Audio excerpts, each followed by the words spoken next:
Assalamualaikum warahmatullahi wabarakatuh. Selamat pagi anak-anak ibu sekalian. Bagaimanakah kabar kalian semua? Harapan ibu kalian semua dalam keadaan sehat, tetap bersemangat walaupun kita belajarnya belum bisa bertatap muka langsung di sekolah seperti biasanya. Kita belajarnya masih menggunakan media daring atau secara online.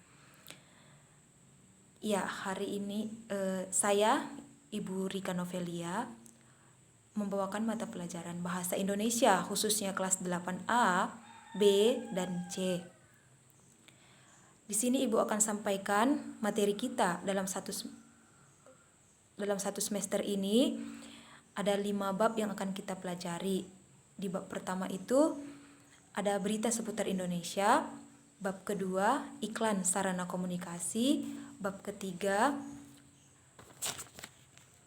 mengenali unsur-unsur teks eksplanasi. Bab keempat, indahnya berpuisi. Dan bab kelima itu ada urutan cerita teks eksplanasi. Baiklah, pada pagi hari ini Ibu akan menjelaskan materi bab pertama, yaitu teks berita.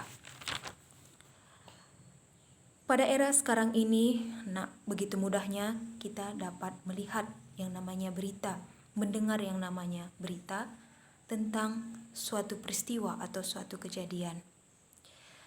Berita sekarang ini sudah merupakan konsumsi utama di kehidupan kita sehari-hari. Tiada hari tanpa berita. Dari waktu ke waktu, detik demi detik, berita datang silih berganti. Banyak informasi yang berhamburan di dalamnya, yang beredar di sekeliling kita. Maka dari itu, kita perlu dalam menyikapi atau menanggapi berita itu dengan bijak dan hati-hati agar kita tidak terjerumus pada berita-berita yang tidak benar, berita-berita yang hoax, ya. Dengan banyaknya sajian berita, baik itu dari media cetak seperti koran atau majalah, media elektronik seperti televisi, radio, maupun media sosial lainnya seperti internet, ya, kita lebih mudah dalam memperoleh suatu berita. Baiklah yang pertama Ibu akan menjelaskan apa sih itu berita. Pengertian berita. Berita itu adalah suatu laporan atau informasi yang di dalamnya memuat suatu kejadian atau peristiwa yang sifatnya aktual dan faktual. Bersifat aktual maksudnya di sini berita itu masih ramai dibicarakan di kalangan masyarakat. Berita itu masih berita yang terbaru, baru-baru terjadi. Itu dia maksudnya bersifat aktual. Sedangkan yang bersifat faktual, maksudnya di sini, faktual itu berita yang berdasarkan kenyataan, benar-benar terjadi, bukan direkayasa oleh seseorang. Dia harus berdasarkan fakta. Itu dia pengertian berita yang bersifat aktual dan faktual. Selanjutnya, kita akan membahas unsur-unsur berita. Di dalam sebuah berita pasti mempunyai unsur-unsur. Unsur berita itu terdiri dari 5W tambah 1H. Kalau dalam bahasa Inggrisnya seperti itu ya Unsur berita disingkat 5W tambah 1H. 5W. What? Apa? What artinya apa kan? What apa? Apa peristiwa yang terjadi? Apa peristiwa yang disampaikan? Apa kejadian yang disampaikan? Seperti itu. Selanjutnya, when. Where. Where itu di mana tempat peristiwa itu terjadi atau di mana kejadian itu terjadi.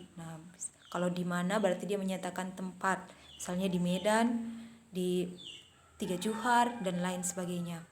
Setelah itu, when, kapan waktu peristiwa itu terjadi. Bertanya tentang kapan waktunya peristiwa itu terjadi. Bisa saja Minggu 23 November 2020 bisa saja, atau pukul 3 pagi. Nah, selanjutnya who, siapa? Siapa yang mengalami peristiwa itu? Siapa yang terlibat di dalam peristiwa itu? Nah, selanjutnya ada why, mengapa? Mengapa peristiwa itu terjadi? Apa latar belakangnya? Apa alasannya sehingga peristiwa itu terjadi? Misalnya tadi kejadiannya adalah tentang kecelakaan. Apa kira-kira yang membuat kecelakaan itu terjadi? Nah, selanjutnya ada how, bagaimana? Bagaimana jalan ceritanya? Bagaimana proses peristiwa itu terjadi? Dan apa dampak yang ditimbulkan dari peristiwa itu? Nah, itu dia. Kalau dalam bahasa Indonesia, kita mengenal unsur-unsur berita dengan singkatan adiksimba. Ya, agar kalian lebih mudah dalam mengingat unsur-unsur berita, ingat saja adiksimba. A, apa? Di mana? K, kapan? Si, siapa? M, mengapa? Dan ba, bagaimana. Jadi disingkat dengan adiksimba.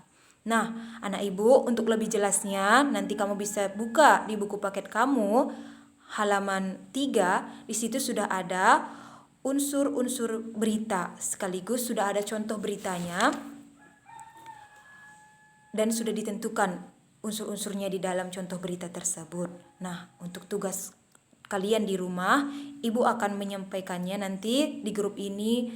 Ibu share dalam bentuk foto agar kalian lebih mudah dalam membacanya. Untuk tugas di rumah ya. Untuk pagi hari ini sampai di sini dulu pelajaran kita mengenai materi berita. Kita akan lanjutkan materi berita ini pada pertemuan berikutnya. Terima kasih atas perhatiannya. Selamat pagi. Assalamualaikum warahmatullahi wabarakatuh.